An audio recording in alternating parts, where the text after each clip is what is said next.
नमस्कार, जय हिंद, वंदे मातरम। आप देख रहे हैं Chanakya news India live TV और Chanakya news India live TV के खास कार्यक्रम सुन सरकार में मैं लेके आया हूं आज आपके बीच उन सब लोगों की आवाज जिसको जल्दी कोई सुनना पसंद नहीं करता।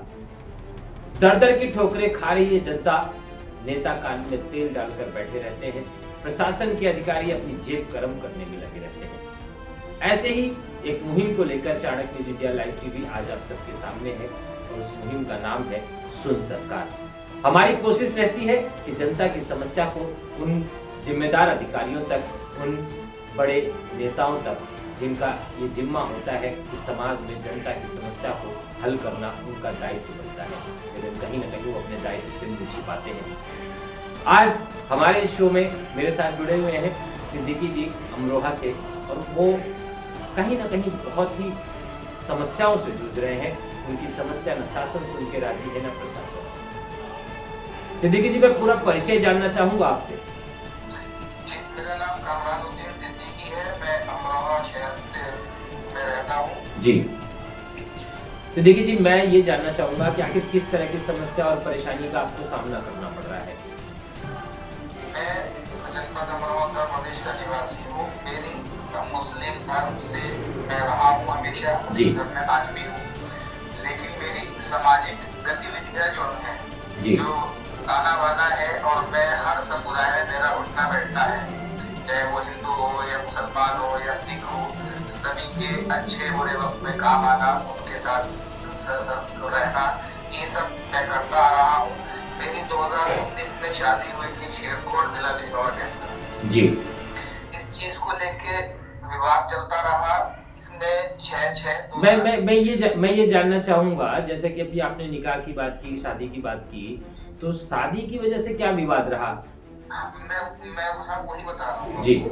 जो मेरी सामाजिक गतिविधियां थी जो अन्य धर्मों के साथ। जी जी, अगर आप मेरी जो कार्य शैली है, अगर फेसबुक के माध्यम से भी देखेंगे, तो मैं हमेशा हर चाहे मंदिर हो, मस्जिद हो, सब में मेरा कार्य क्षेत्र रहा है। जी। तो इस चीज से इनको दिक्कत हुई और 6/6/2021 को शेरकोट के इमाम साहब, जिला बिजनौर में ये जगह थी है शेरकोट, उन्होंने मुझ पे कुफ्र का फतवा नाजिल कर दिया, यानी कि हिंदू होने का प्रमाण पत्र जारी किया। जी। जिसकी सूचना मुझे शेरकोट बिरादरी के सदर सदाकतुल्लाह और अफजाल आदमियों ने मुझे सूचना दी, जिनकी रिकॉर्डिंग भी मेरे पास में है। जी। उसके बाद मैंने पत्राचार के माध्यम से शेरकोट के शहर इमाम साहब से कई मर्तबा अपनी बात करनी चाहिए और उन्हें लेटर भी लिखे, उन्होंने कोई जवाब नहीं दिया। फिर मैंने सोशल मीडिया का सहारा लिया। आपसे मेरा सोशल मीडिया के माध्यम से आप मेरे करीब आए और आपने मेरी बात को सुना, और आज का नतीजा यह है कि आप मेरी बात आज उठा रहे हैं। जी। इसके बाद साहब इन्होंने जो है मेरी जो पत्नी है जिसका नाम हिजरा इस्लाम है, वो इस टाइम अपने बहनोई के साथ उत्तराखंड में रह रही है, जिसका नाम सरताज है हल्द्वानी में। जी। और साहब इन्होंने अमरोहा, बिजनौर, धामपुर, जानपुर, शेरकोट और Nainital high court, Nainital district court और आपका हल्द्वानी कोर्ट के अंदर इतनी जगहों से इन्होंने मुकदमे डाल दिए हैं। सारे बेबुनियाद झूठे मुकदमे हैं। आप चैनल के माध्यम से किसी से भी एक जांच करा लीजिए, अगर मैं दोषी पाया जाता हूं तो जो सजा हो मुझे मंजूर हो। सिद्दीकी साहब, मेरा अगला सवाल आपसे ये है कि जब आप पे इतने आरोप लगे, फतवा भी जारी हो गया, मुकदमे भी आप पे दर्ज कराए गए, आपने अपनी तरफ से कुछ पहल किया? हाँ, मैंने पहल, जो सामाजिक तौर से संगठन है, जो सामाजिक लोग हैं, मैंने उनसे उनके पास गया, मैंने सुलह समझौते की कोशिश की, मैंने जनपद अमरोहा न्यायालय के अंदर जो पिटीशंस होते हैं वो लगवाए, ये लोग उसमें भी नहीं आए। मैंने 411 उसके जो कानूनी प्रतिक्रिया होती है 400 उसमें कि मैं अपनी पत्नी को रखना चाहता हूँ, वो भी मुकदमा मैंने डाला, उसमें भी नहीं आए। जी। और हर महीने मुझसे बहुत मोटी रकम वसूल रहे हैं। अच्छा, ये पूरा एक संगठन टाइप का, जैसे हमने जैसे पूरे मामले की छानबीन की, आपकी जानकारी मिलने के बाद मैंने पूरे मामले की तहकीकात अपनी टीम से करवाई, तो इसमें हमें ये भी जानकारी मिली कि शायद आप पे जानलेवा हमला भी हो चुका है। जिसमें 2 दफा जानलेवा हमला हो चुका है, जिसमें अमरोहा के थाना नौगावा में एक 95 और 506 का मुकदमा भी दर्ज है। एक मुकदमा बिजनौर के चांदपुर थाने में दर्ज है। मैं गेट पे से आ रहा था, मेरे साथ लूटमार हो चुकी है। जी, आपने अपनी पत्नी से, अपनी बेगम साहिबा से बात कब किया था आखिरी? मेरी 6/6/2021 की बात हुई है, जब वो यहाँ से अमरोहा कोतवाली से लिखवा कर लेके गए थे। उसके बाद से मैंने कई मरतबा संपर्क करने की कोशिश करी। आज तक उन्होंने जब भी, अमरोहा पुलिस ने भी जब भी संपर्क करने की कोशिश की, बहनोई फोन उठाता है और ये कहता है दवाई लेने के लिए भी। जी, ये लोग उत्तराखंड में है इस वक्त, जैसा आपने बताया। जी, मेरा अगला सवाल आपसे ये है सिद्दीकी साहब कि क्या आपने प्रशासनिक तौर पर वरिष्ठ अधिकारियों से या मुख्यमंत्री से या अन्य जो आपके सांसद हैं, विधायक हैं, जो नेता, जिम्मेदार नेता हैं, उनसे आपने कोई संपर्क किया? साहब, मैंने मुख्यमंत्री जी को ना जाने कितनी दफा लेटर लिखे और डीजीपी उत्तर प्रदेश, सब जगह सब मैंने लेटर लिखे। मेरी सुनवाई कहीं नहीं हुई। लास्ट में, अंत में आके मैंने जो है महामहिम राष्ट्रपति जी को और देश के सर्वोच्च न्यायालय को अपनी इच्छा मृत्यु डाली। आपने इच्छा मृत्यु की अपील की है राष्ट्रपति से? अपनी इच्छा मृत्यु की अपील।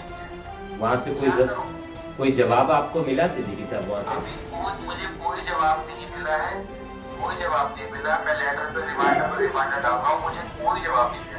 ये अपील आपने कब की थी? मैंने ये अपील करी थी, ये है साहब 8/4/2024 को।